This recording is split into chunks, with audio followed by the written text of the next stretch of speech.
All right, everybody, welcome to the Autumn Transport Podcast. Doing a live stream tonight, and if it looks like I just got done trying to wrestle an elephant, it's probably because I feel like I did. Some of you guys know this, but I do CrossFit as a form of exercise. And last weekend was what's called the CrossFit Games, happened down in Fort Worth, Texas. And it's when the 40 top male and 40 top female CrossFit athletes from around the world come together to compete. There was a tragic accident last week, happened on Thursday morning, the first day of the games. In the very first event, one of the athletes tragically drowned. And so today at my gym, we did a workout dedicated to him. It was a workout that he had written down for other people to do. And so we did that at my gym in honor and remembrance of him. And it was long, it was hot, and I rushed back home to hop on this live stream, and I'm still sweating. So I apologize for that. Couple guests with me tonight. They look like they're more relaxed and a little bit cooler situation than I'm in. We have our safety director from Autumn Transport, Chris Senty. Chris, say hi. Hi, everybody. And we have our safety coordinator, Bill Drath. Hey, Bill. Hi. Well, I didn't CrossFit, but I did mow grass after getting home tonight. That can be a workout. Bill, we're gonna need to have to work on your background. I don't know that we can have you back on the podcast with that Packer background. Oh, should I hold a stock certificate up or something else? Well, thank you guys over there. Thanks for being on. We got a couple of our drivers already with us tonight. We got Tom Goditis is here. Hi, Tom. Thanks for jumping on here with us tonight. And Robert Clark says, "What's up, fellas?" Hey, Robert. I hope you had a good birthday. I know you had a birthday recently. Thanks for being on here. The purpose of our stream tonight is to talk with Chris and Bill about something that we have been talking about around the office, and I know we've been talking about it with the drivers, and that is speed gauge. And so I asked Chris and Bill if they would hop on here, and oh, look at that. Robert's got a share of the Green Bay Packers as well, Bill. All right. So we'll go ahead and kick both of you guys off the stream, and Chris and I will carry on. I'd say, boy, this thing's already going down the drain. Well, I wanted to get you guys together and invite our drivers to be a part of this as well. So we're going to kick it off having Chris share a little bit about speed gauge and why he made the decision from a safety perspective to bring that to Autumn and bring that to our owner operators. And as we go through the conversation here, I want to invite anybody watching, if you have a question for Chris or for Bill, go ahead and leave us a comment, and we'll do our best to answer that and get you guys the information that you need.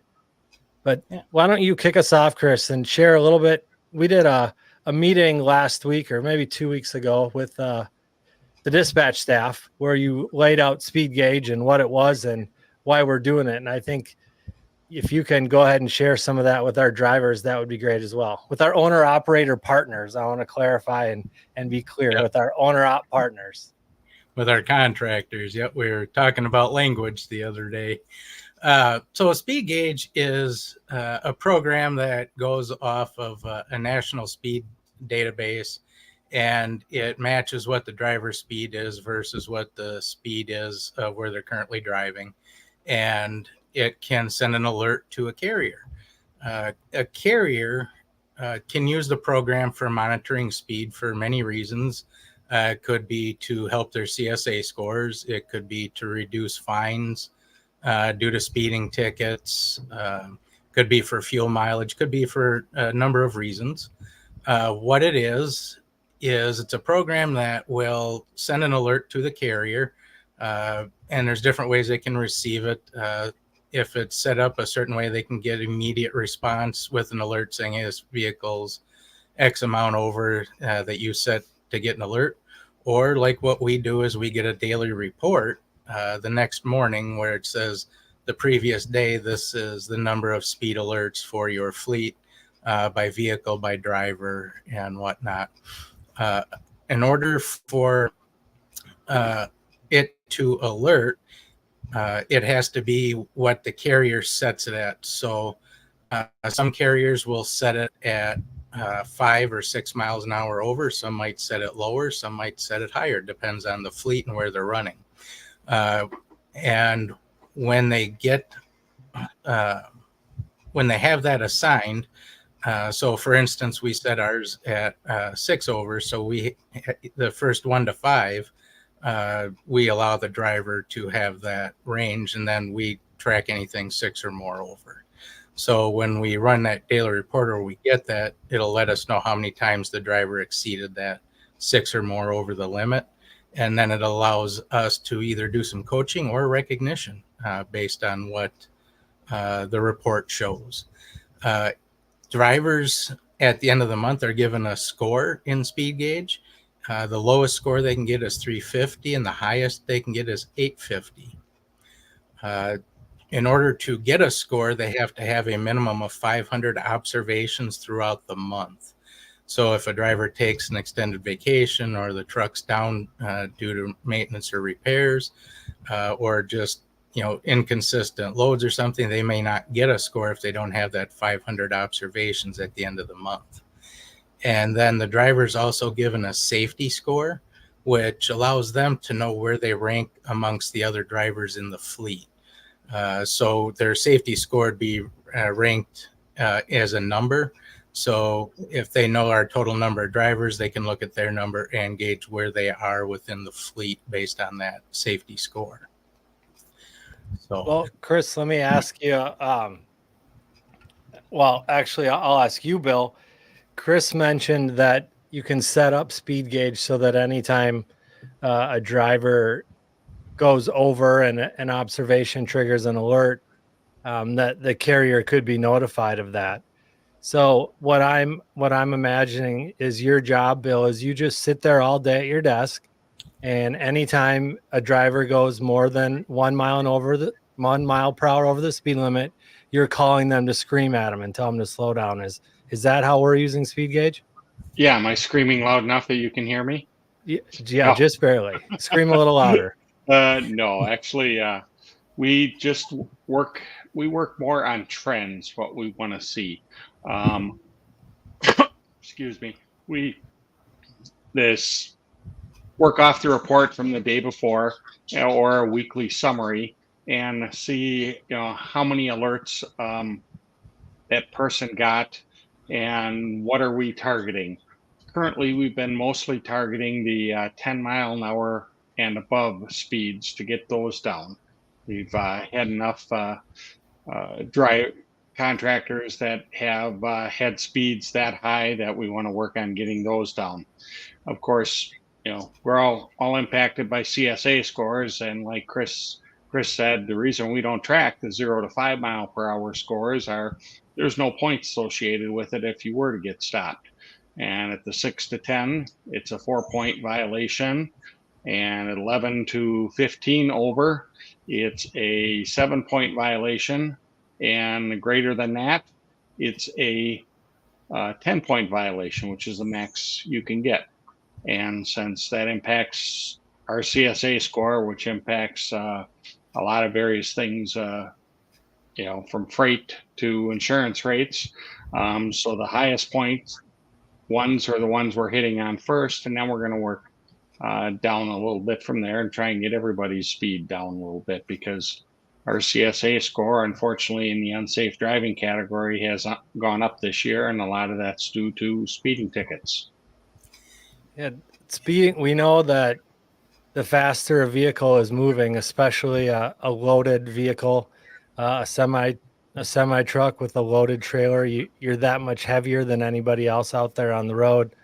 We know that force is max times velocity, which actually is something we talk about in CrossFit in terms of force and moving heavy loads fast. That's what a semi truck is doing, and it makes it all the more dangerous the faster that vehicle is going. at any sort of an accident or an impact, someone cuts in front of you. We've talked a lot about following distances and how long it takes a vehicle to stop at certain speeds. And so making sure that we're following those posted speed limits has a lot to do with safety. Chris, I got to think also the fact that we don't monitor, or we don't get alerts sent from that 1 to 5 mile an hour over. I mean, a lot of those sorts of things have to do with just, speed limits changing, and you're a couple miles an hour over. You've entered a new speed limit zone, and you're in the process of slowing down, or you just sometimes. I mean, we've all gone a few miles per hour over the limit. Is that part of the reason why we don't monitor that 1 to 5 as closely? Yeah, and you're driving up and down. It's a hilly terrain. Unless you're in Iowa or Nebraska, but you're going up and down hills. The vehicle speeds are going to fluctuate, and we're getting back to your question. We're not looking there waiting for the 1 mile an hour and go, oh, we got one. I can call them. Bill's working on a smiling there, folks, but Bill's been pretty good working with the drivers. That's one thing that we look at, and we try to make sure the drivers understand that we do coach, is that this is a partnership. We're not looking to get rid of anyone. We want to improve the safety department. We want to make sure that the drivers being successful. So, it's if we were going to do the 1 to 5, I don't feel myself that would be reasonable, because your speeds do fluctuate. Going up and down hills, we'd be getting alerts all the time. Well, Bill, what does a conversation sound like? Say you're watching a driver, a couple of weeks go by, and you notice this specific owner operator. It seems like they kind of live in that 6 to 10 mile per hour over zone.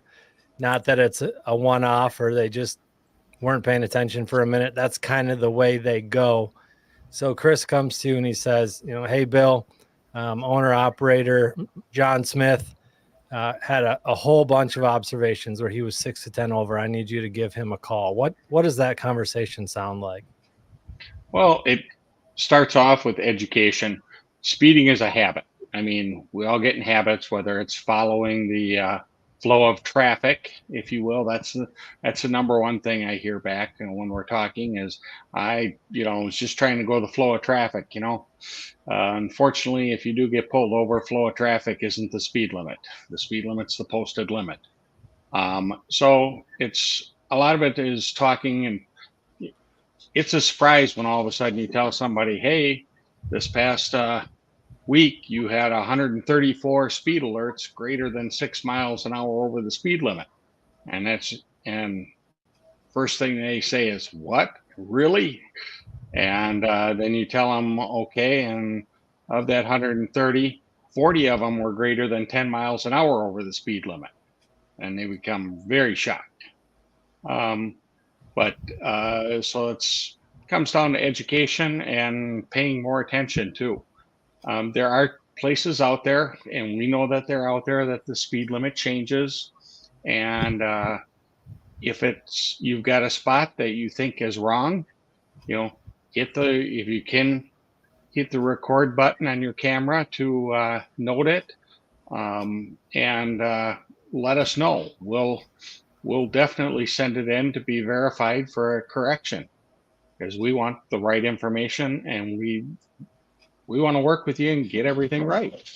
So, Bill, there is some things we can do if speed gauge is reading an area incorrectly, where sometimes it might think it's a 45, but it's actually a 50 or a 55. Yes.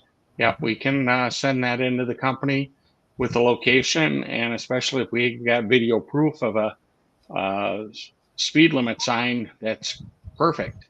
Because when we get an alert, it gives us the location, and we can click on the location and take us right to a map, and we can actually do a street view and drive up and down the street, our little person up and down the street, in order to look for speed limit signs. And all the maps have dates on them, so if it's recent, then that's all we need to know.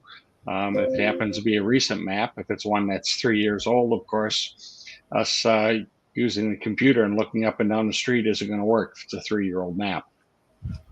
Well, We have had that when we had speed gauge previously, we did have one updated. So it does happen, especially if there was construction or if they redid a road. Say it went from a 2-lane to a 4-lane, it might be 30 miles an hour and they bumped it up to 45 or 50. So it does happen.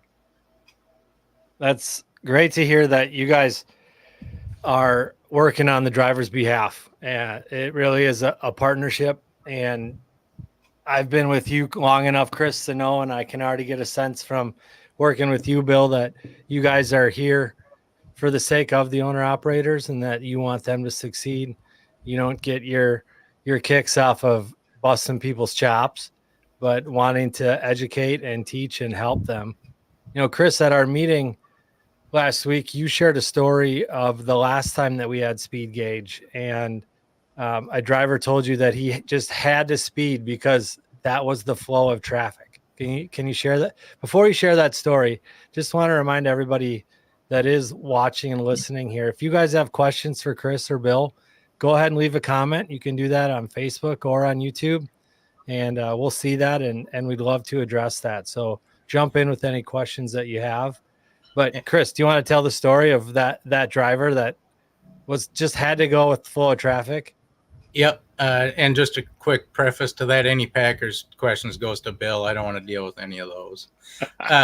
So the first time we had speed gauge, when I first started, we had a driver, his regular run took him through a major city.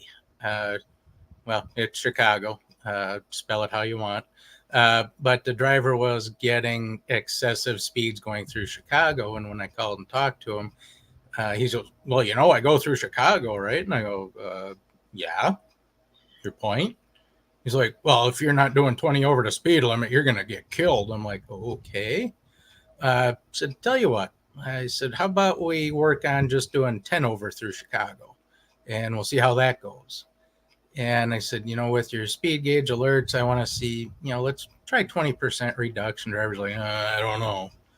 I said, well, you know, let's try your best. Let's just keep it at 10 over in Chicago and we'll see how you do for a week or two. And, you know, we got to talking a little bit more, and midway through the conversation, he goes, you know what? That's not good enough. And I said, what's not good enough? And he said, the 20% reduction.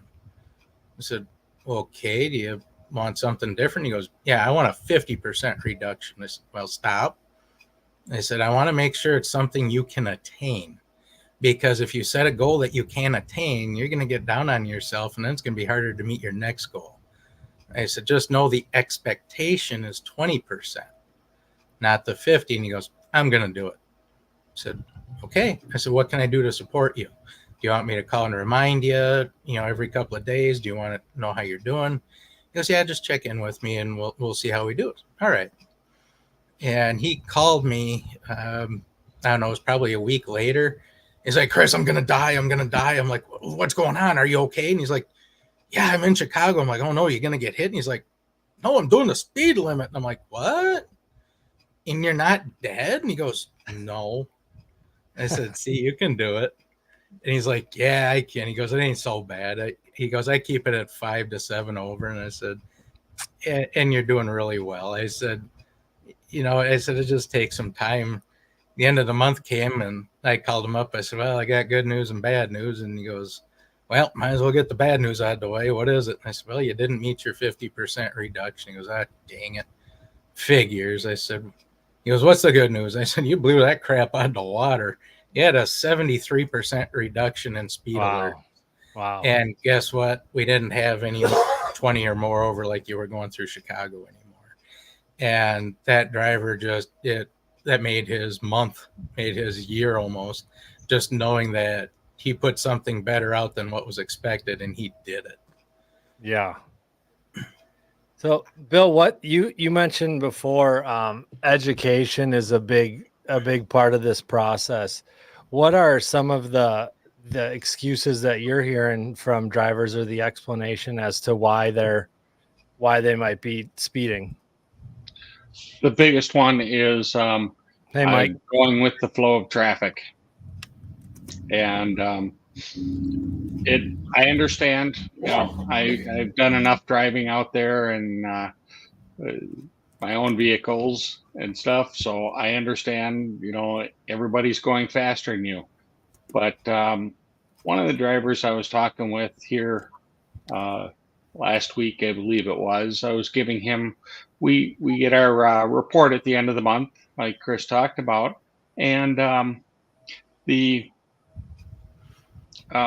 highest scores and the low scores, we decided to call the top 10 on each of the high scores and low scores and give them what they are.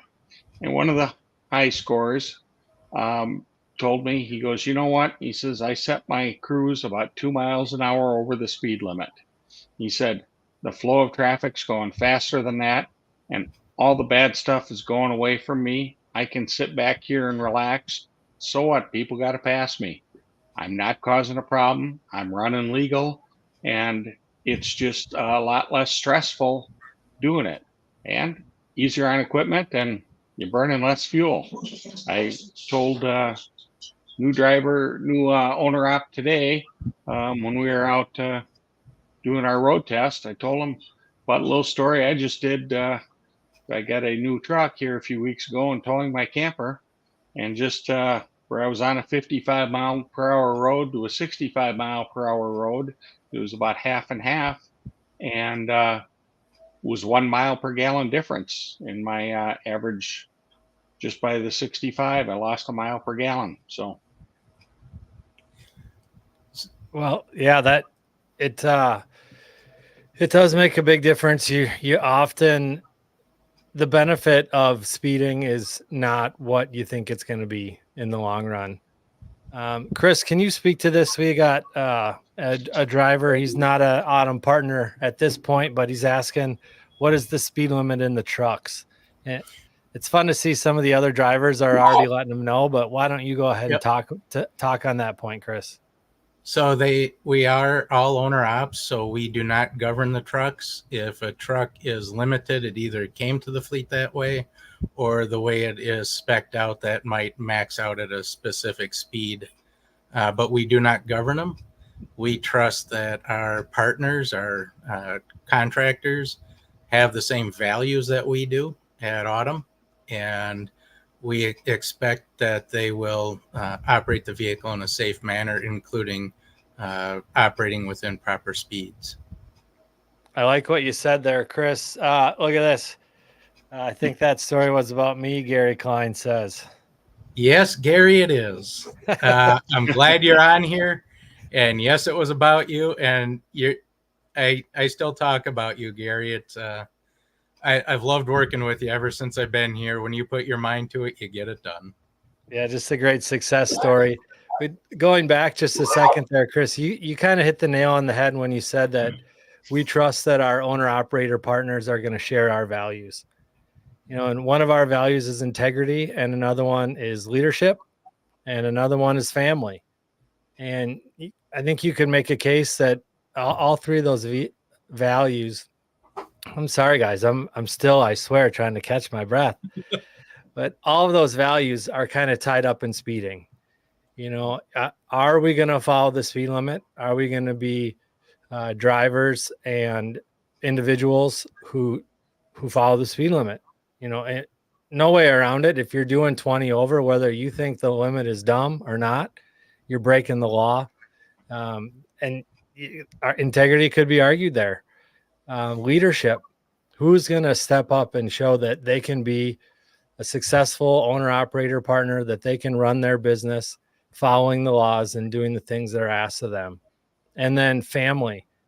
And we want everyone to get home safe to their family. And like I said earlier, when you're speeding, you're putting yourself and others at risk of not being home safe with their family. And there's no load that is so important that you need to speed and risk it. Risk an accident. So I think you're right, Chris. We are looking for owner operators that share in those same values, and speed gauge can be representative of that. Absolutely. And I just go ahead, Bill. And if you start to think about how much time you save, by going an extra, I mean, we're giving you 1 to 5, and all of a sudden you decide to take the extra 5. It only makes 5 minutes difference probably on a whole trip. So it's not that much time you really save. And Yeah, from when a dispatcher perspective, we need to be working with our drivers, and our drivers need to be honest with us about timeframes. And if your dispatcher is putting you on a load that requires you to speed excessively to get the load there, you need to be able to have a conversation with that dispatcher and say, hey, I can't do this in the time that you're asking me to do this in. And I'll confess, I've been guilty of that. Will be guilty of that again, unintentionally. I'm a dispatcher at Autumn too, and we're all doing our best to plan loads that can be delivered in safe timeframes. Chris, a blast from the past here. Nick Wadsworth, you remember Nick? Does the Nick. speed gauge pick up active construction zones? Unfortunately, it does not. It does not update for temporary speed zones. So if the speed limit is 65 or 70 in that stretch of highway normally, and construction drops it to 55, it's still going to read it as a 65 or 70.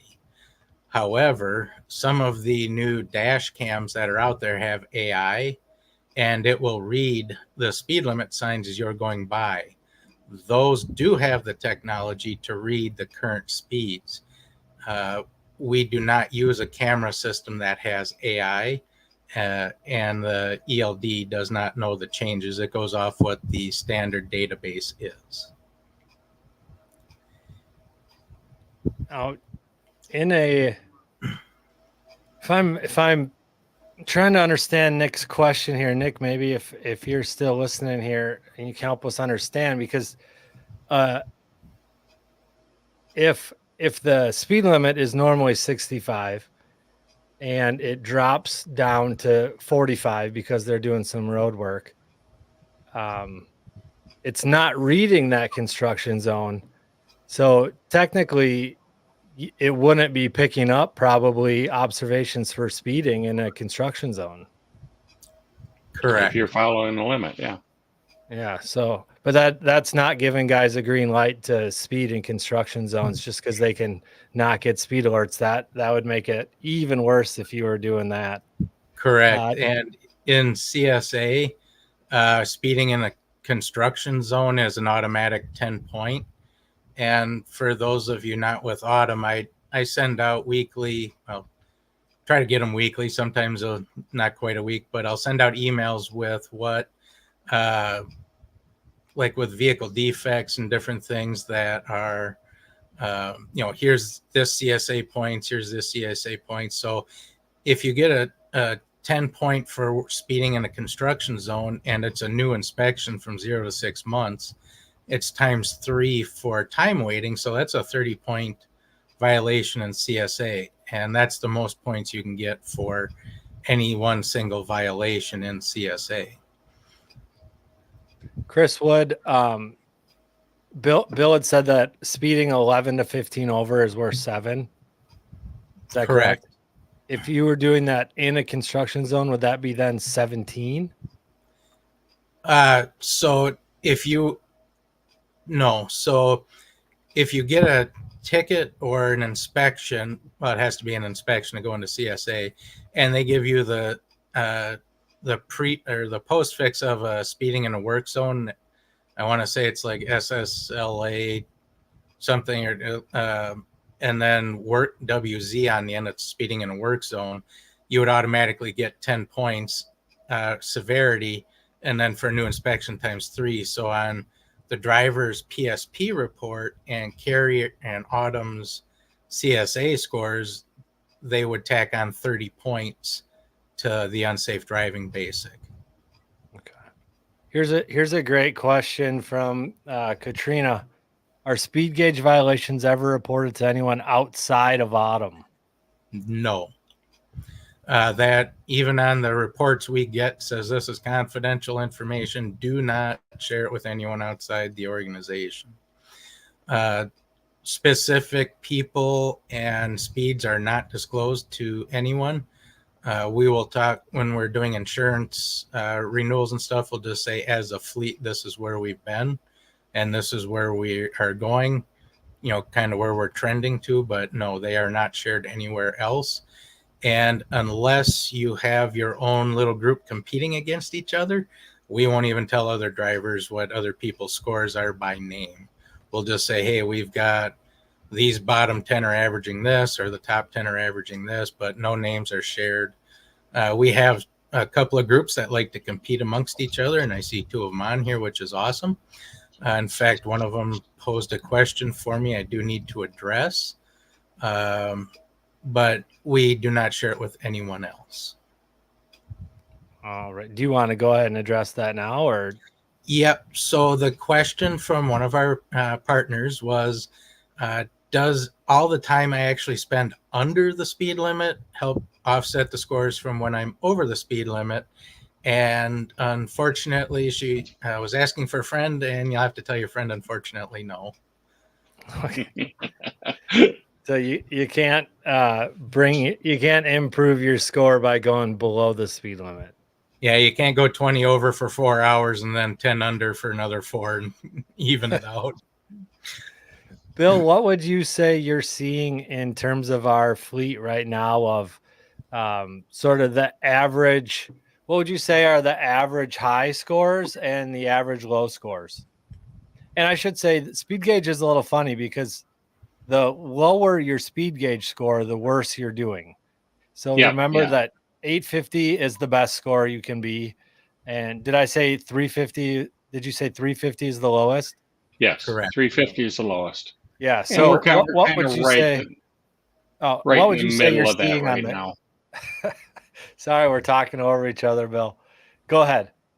So right now we're kind of right toward the middle would be kind of an average, but I've had some really great successes with some of the owner ops that I've been working with who have brought their number of alerts down.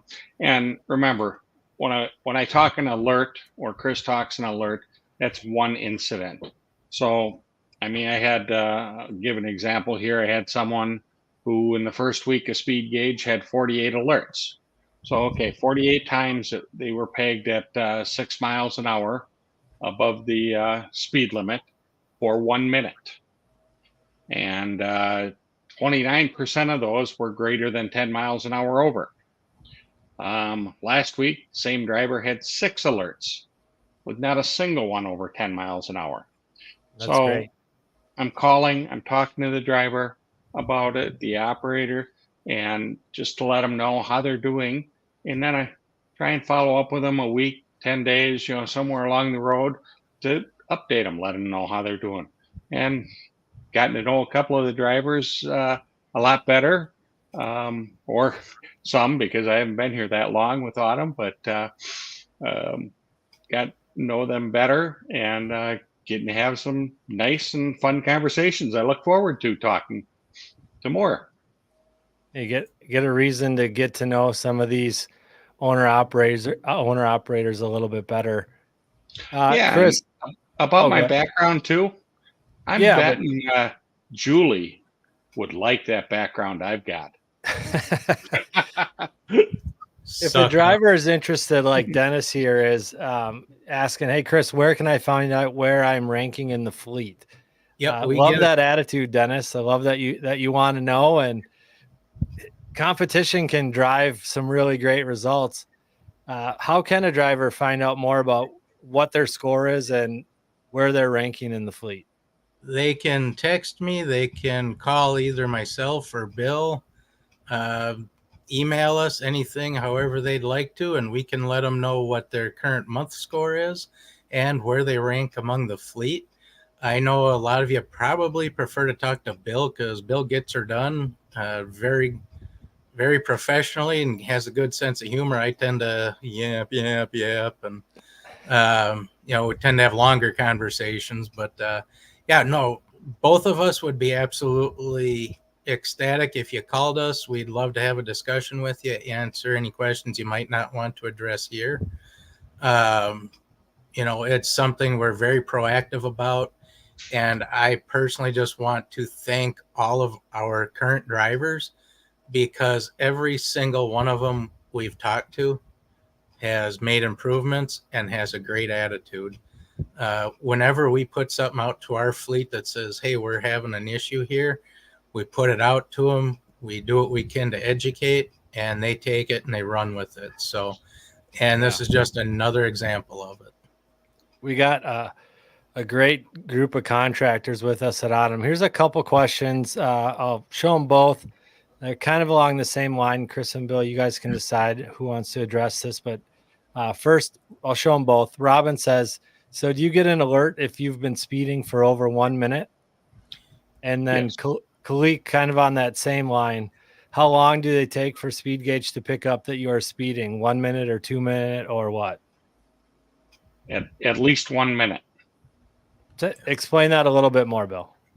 So if you're it's a 65 zone and you're going 72 miles an hour, so 7 over the speed limit. If you're driving that for over 1 minute, then it picks it up as an alert. And keep going 10 minutes that speed down the road, it's going to send more than multiple alerts then on that. Yeah, I know there's a road kind of where I live where you're going along at 55 and then you go down a hill, and about as soon as you get to the bottom of that hill, which is great, right?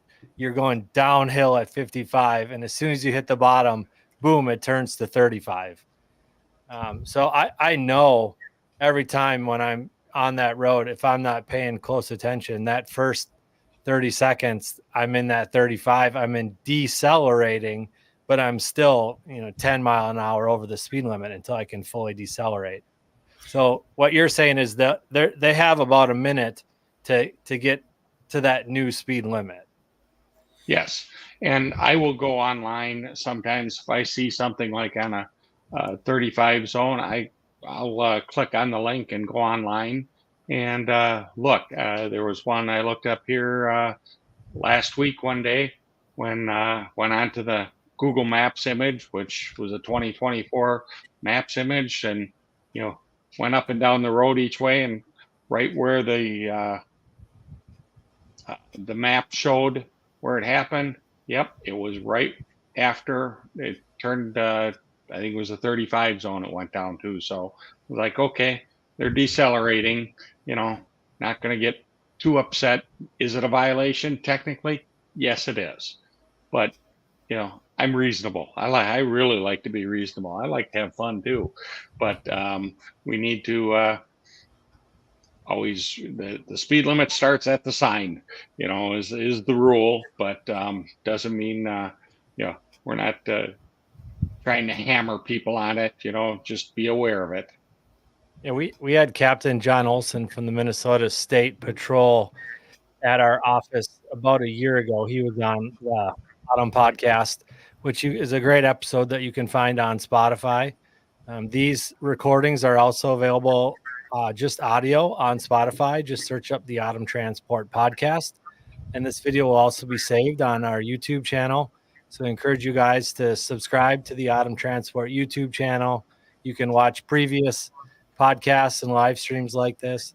But I do remember Captain Olson talking about the speed limit beginning at the sign. There isn't like a grace period. The goal is to see the sign in the distance and begin decelerating so that when you hit that sign, you're going the speed limit that it says. Chris, I believe last month was our first full month of speed gauge. Correct. And the scores update monthly. Is that correct? The driver scores update monthly? Correct. The first of every month, it releases the score from the previous month. So August 1st, we got the results from July. So then September 1st, we'll get August's results. So you can't just, a driver that's interested in this is great, but calling you or Bill every Friday to find out if your score's improving, you won't have that up to date. It's a monthly thing. Correct. We won't have the exact score, but we can tell them what direction their score is going to go based on, we'll pull reports and see what the number of alerts are, the number of over 10, over 15, all that fun stuff. And we'll say, well, this is what your score is going to trend towards. Either it's going to go up or it's going to start trending down.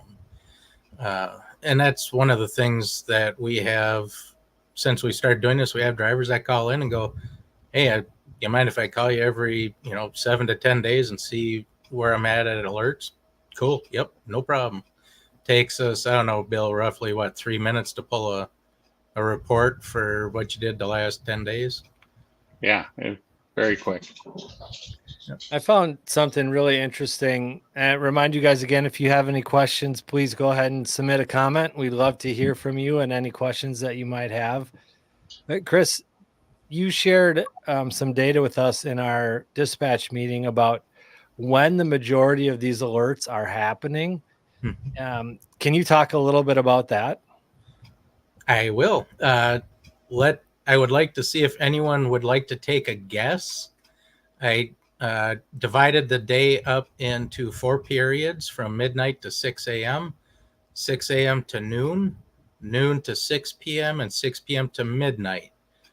I'd like to see what you guys send in for answers to see if anyone's close as to which one has the most speed alerts during one of those 4 periods. We already got one at 6 to noon, 6 a.m. to noon, noon to 6 p.m. Rob, early 2 to 5, Jason. So we got them rolling in here. So got three out of the 4 time frames pretty much here. They've been guessing, Chris. You got everybody guessing. Yep, I like it. Midnight to 6 a.m. Yeah. And there's the 4th one. Yep. When we pulled the report, the most speed alerts happened between noon and 6 p.m. is when the majority of the speed alerts happen. And the second one is from Kim, you must have heard. Kim, you're cheating. You must have heard at the office. She sits outside my office. She hears me. Oh, what the heck? So yeah, the second one that follows is between 6 a.m. and noon. Roughly about what was it? It was close to around 60% of our speed alerts happen between noon and 6, and about 45 or so happen between 6 a.m. and noon. Oh, sorry. The way I said that, I meant between 6 a.m. and 6 p.m. is probably about 60% of them. Yeah. Well, it was a very high percentage between noon and 6 p.m. and then followed closely by the 6 a.m. to noon. The one with the fewest is from midnight to 6 a.m. So, not that we have a solar powered fleet, but we don't have a lot of action overnights, which is a good sign that we don't have drivers speeding excessively at night, because everything's reduced. Your reaction time, your visibility, all of that things are reduced when you don't have proper lighting. So it gets back into that values. Yeah, we're not going to be speeding at night because it's much more dangerous. Did you guys see, this is off topic, but I just saw an article that Australia is actually testing some glow in the dark roads. So really, the paint on the road is like a greenish glow in the dark. Well, I know over on Highway 61 where we take the drivers for a road test, the guy painting those lines was drunk. I think some of those glow. Which I thought it was kind of a cool idea, but then I thought once that starts chipping off, somebody's going to think that the glow in the dark shoulder paint is actually a divided highway and just pull off into the right into the ditch. Yeah. Robin likes that idea.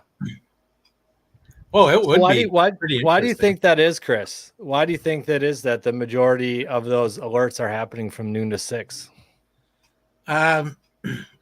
it's wild speculation. I'd be pulling it out of my rump here, but you're getting a little later toward the day if you start running behind. Let's say mechanical issue puts you a little behind, or something just came up and all of a sudden you're running late to the customer. It could be This was any my number. guess too. What Robin says here, people hustling, trying to get ready to find a parking spot. Yep. I will keep my big truck driver mouth shut about hours of service, but that is definitely a contributing factor. Trying to beat that little electric thing on the dash, trying to get to parking, especially if you're east of the Mississippi. Parking sucks, period, let alone trying to get somewhere and get a spot. Yeah. Bill, what have you seen? It sounds like you're kind of tracking a lot of these for Chris. In terms of trends, after the scores went out for the first month, and we kind of got that baseline, and now we're almost a couple weeks here into August. Are you seeing some positive trends? Yes, I've had really good trends with a lot of the drivers I've been calling and talking to and updating them. I have seen huge decreases in the amount of alerts. Like I said, I gave an example earlier. I had someone who went from 134 alerts in 1 week to this past week had 77. While that's still a lot of alerts compared to some, but we also went from that person having over 35% of them were 10 miles an hour over this, greater than 10 miles an hour over the speed limit, to now just 7% of theirs are 10 miles an hour over. And we got room for improvement, but we're working in that trend. And like we said, it's a habit. And everything I wanted to hit on too, while Chris was talking about the nighttime, not seeing as many alerts too, is two biggest contributing factors in crashes are speed and visibility. Visibility, we can't control. We can't control when it's going to be foggy. Of course, light and dark, or when we're running, that can be controlled. But speed is the factor then that we can control. And big thing in avoiding incidents, crashes, however you want to put them, is to control the things that you can control the best you can. So I spent years in the fire service and as a paramedic, so I've been to enough of the crashes and that for more than my lifetime. So control the things that you can control and stay safe. And that is the biggest thing, is we want everybody to stay safe. We talked about CSA scores and everything else that's impacted. But when I was on the fire department, my goal as an officer was everybody goes home the same way they came into work the next day. Maybe a little more tired, but you went home the next day without getting hurt. And that's the way I want to be. I want to see all the owner ops partners that we have to all go home in just as good, if not better condition the next day than what they started that day. Yeah, for sure. I want to thank all the owner operators who have been on here tonight and asking us questions. I'm going to give you guys a couple more minutes to ask a few questions before we wrap up, and you guys can carry on with your breaks tonight or whatever you're doing and be ready to go tomorrow. But while giving people a chance to think of any more questions they might have. Oh, thank you, Gene. This is appreciate that. Yes. Congratulations on all the safety awards. It really is a team effort. Chris collects those awards. He got the plaque, he got the certificates, and I could never say the word. I could never say the word certificate when I was a kid. I would always say certificate. So I'm glad that at 44, I mostly can say certificate. But we don't get those without Eugene and without all the other owner operator partners that we have. So congratulations to you guys on the safety awards that you have earned. We appreciate Chris and Bill and the rest of our safety team leading the charge from the back end, but those awards are won on the safe miles and the good decisions that you guys make out on the roads. And so those are more your awards than ours. We just have the wall to hang them on, and we celebrate with you. But Chris, what, I guess we never asked, probably should have asked this at the beginning, but what, we ran speed gauge before and it went away for a little while.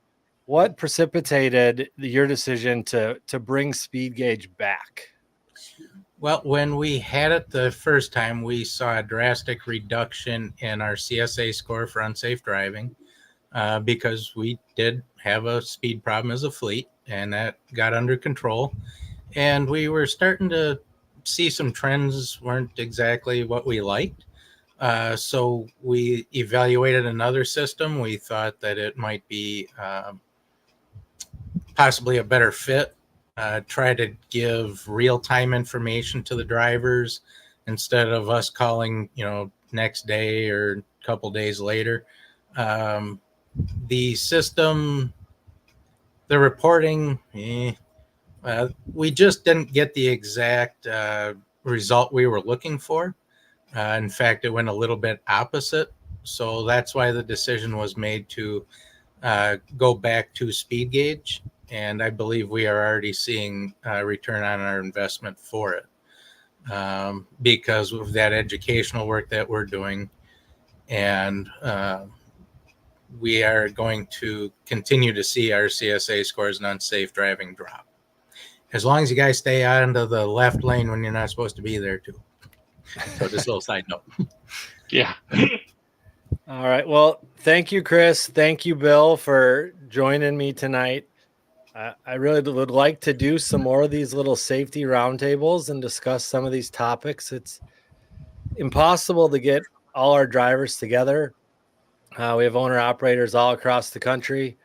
And as much as we would like to have you all in one room and to talk to you all that way, this may be one of the best ways that we can get some of this information out and give you an opportunity to ask questions. Your questions benefit other people who are watching and listening. Maybe someone will ask the thing that you're wondering.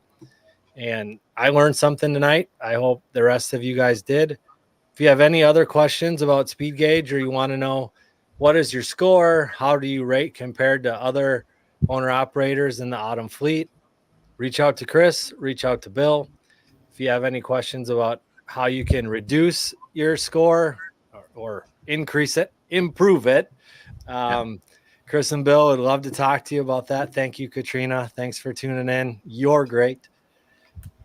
Please just reach out to us. Let us know. I look forward to the scores coming out. As Robin say here, I'm finding out you can never be in the left lane doing the speed limit. Yes, that's a passing lane, and us four-wheelers hate when anyone sits over in the left lane doing the speed limit. Yeah. But go ahead, Chris, you're going to say something? Yeah. So can I make a recommendation and maybe Thank see you, what Jimmy. the drivers have to say? I would like to do one of these on the hours of service. We need to do some training on the hours of service. So I'd like to do like an educational one on the hours of service. Jason on Drop the Hammer, I have a saying. I like to use the carrot to get it to improve, but I'm not afraid to use the carrot to beat you too. So I don't like dropping the hammer. I like to partner and try to educate first. But for hours of service, I would like to do one of these for hours of service too, if the drivers think that that would be a good thing. Yeah, we'll set that up, Chris. This video will stay live. You guys can continue to interact and leave comments. And like Chris says, let us know about an hour of service or any other topic that you guys think you'd love to hear more about. Chris and Bill and I would love to get together and educate.